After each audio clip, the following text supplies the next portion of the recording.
పండగలే high power ఉల్లాసం high power ఉత్సాహం high power ఆరోగ్యం హై పవర్ ఆనందం గుంటూరు వారి XXL మరియు హై పవర్ హార్స్ దేశవాళీ మినపగుళ్ళు బంధాలు అనుబంధాలు మరింత దృఢంగా మరింత బలంగా.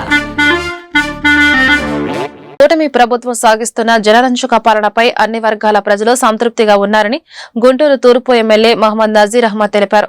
గత వైసీపీ ప్రభుత్వం నిరుద్యోగులను పట్టించుకోలేదని ఆరోపించారు. కూటమి ప్రభుత్వం అధికారంలోకి రాగానే మెగా డిఎస్సి నోటిఫికేషన్ విడుదల చేసిందన్నారు. త్వరలోనే అర్హులైన వారికి నిరుద్యోగ భృతి ఇవ్వనున్నట్లు చెప్పారు. రాష్ట్రాన్ని అన్ని విధాల అభివృద్ధి చేస్తున్న చంద్రబాబు నాయకత్వాన్ని బలపరిచే విధంగా పట్టభద్రులు ముందుకొచ్చి ఆలపాటి రాజేంద్ర ప్రసాద్ ను గెలిపించారని పిలుపునిచ్చారు. గుంటూరు పొన్నూరు రోడ్లోని అంజుమాన్ ఇస్లామియా స్కూల్లో గురువారం ఎమ్మెల్యే నజీర్ అహ్మద్ పట్టభద్రుల ఎమ్మెల్సీ ఎన్నికల ప్రచారాన్ని నిర్వహించారు.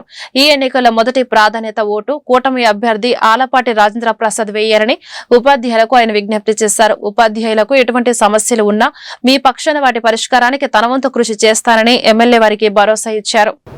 ఎన్నికలు సమీపిస్తున్నటువంటి తరుణంలో గుంటూరు తూర్పు నియోజకవర్గంలో ప్రతి ఒక్క విద్యా సంస్థకి అలాగే ముఖ్యంగా పెద్ద ఎత్తున గ్రాడ్యుయేట్స్ ఉండేటువంటి ప్రతి ఒక్క సంస్థను కూడా విజిట్ చేయడం జరుగుతూ ఉంది.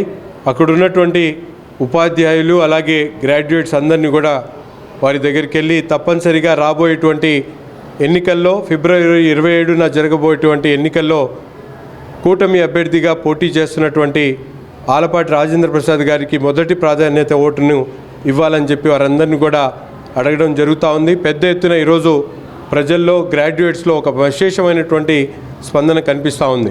ఎందుకంటే గత 5 సంవత్సరాల్లో ఎక్కడ కూడా నిరుద్యోగుల పట్ల ఎక్కడ కూడా ఒక ఆలోచన చేయనటువంటి ప్రభుత్వం గత ప్రభుత్వం అయితే, ప్రభుత్వం ఏర్పడినటువంటి 8 నెలల్లోనే పెద్ద ఎత్తున 16,700 నియామకాలు చేసేటువంటి మెగా డిఎస్సిని అనౌన్స్ చేయడంతో పాటు నిరుద్యోగ భృతి ఈ ప్రభుత్వం యొక్క మొదటి ప్రాధాన్యతగా రాబోయేటువంటి రోజుల్లో ఎవరైతే చదువుకున్న తర్వాత ఉద్యోగం లేక ఇబ్బందులు పడుతున్నటువంటి ప్రతి ఒక్కరికి కూడా నిరుద్యోగ భృతి ద్వారా ఈ ప్రభుత్వం ఆదుకునేటువంటి ఆలోచన కూడా చేస్తున్నటువంటి పరిస్థితులు ఉన్నాయి.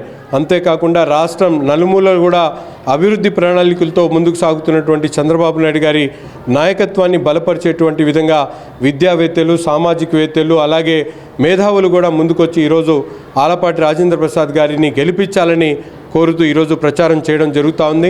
మహిళల్లో పెద్ద ఎత్తున చదువుకున్నటువంటి మహిళలు కూడా ఈరోజు గౌరవ ముఖ్యమంత్రి చంద్రబాబు నాయుడు గారి ఆలోచన విధానానికి ఆయన తీసుకుంటున్నటువంటి నిర్ణయాలకి మద్దతుగా మొదటి అడుగుగా ఈ ఆలపాటి రాజేంద్ర ప్రసాద్ గారికి ఓటేసి రాష్ట్ర అభివృద్ధిలో దోహదపడాలని చెప్పి ప్రతి ఒక్కరిని కూడా కోరుతా ఉన్నాం.